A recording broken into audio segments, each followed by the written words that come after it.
Hello, BookTube. Welcome back for another Poetry Thursday. We have Lyrical Ballads by Coleridge and Wordsworth, and I'm excited about this. We are officially into December, and that means we are officially into Lyrical Ballads.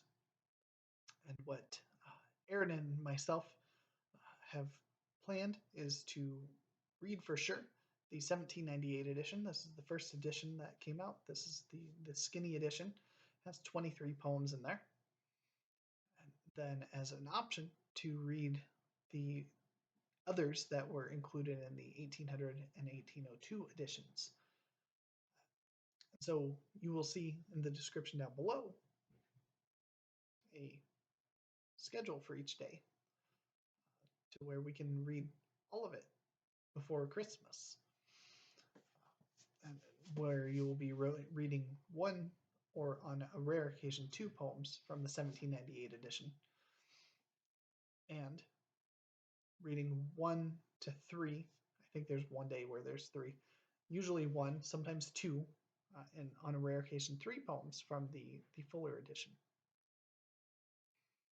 And they're separated by a slash between them. So the one that comes first is from the 1798, and then those that are after that are the ones that are in the full edition.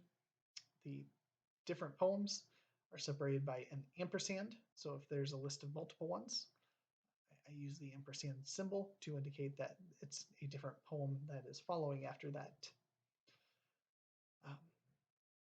So yeah, I'm excited. I'm already enjoying revisiting Rime of the Ancient Mariner, which I'll be finishing today.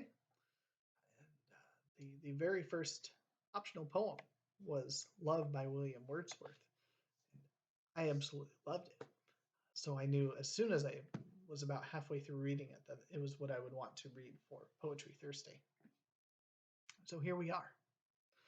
All thoughts, all passions, all delights, whatever stirs this mortal frame, all are but ministers of love to feed his sacred flame. Oft in my waking dreams do I live o'er again that happy hour when midway on the mount I lay beside the ruined tower. The moonshine stealing o'er the scene had blended with the lights of eve, and she was there, my hope, my joy, my own dear Genevieve. She leaned against the armed man, the statue of the armed knight. She stood and listened to my harp amid the lingering light. Few sorrows hath she of her own, my hope, my joy, my Genevieve. She loves me best whene'er I sing the songs that make her grieve. I played a soft and doleful air, I sang an old and moving story, an old rude song that fitted well the ruin wild and hoary. She listened with a flitting blush, with downcast eyes and modest grace, for well she knew I could not choose but gaze upon her face. I told her of the knight that wore upon his shield a burning brand, and that for 10 long years he wooed the lady of the land. I told her how he pined, and the low, the deep, the pleading tone, with which I sang another's love, interpreted my own. She listened with a flitting blush, with downcast eyes and modest grace, and she forgave me that I gazed too fondly on her face.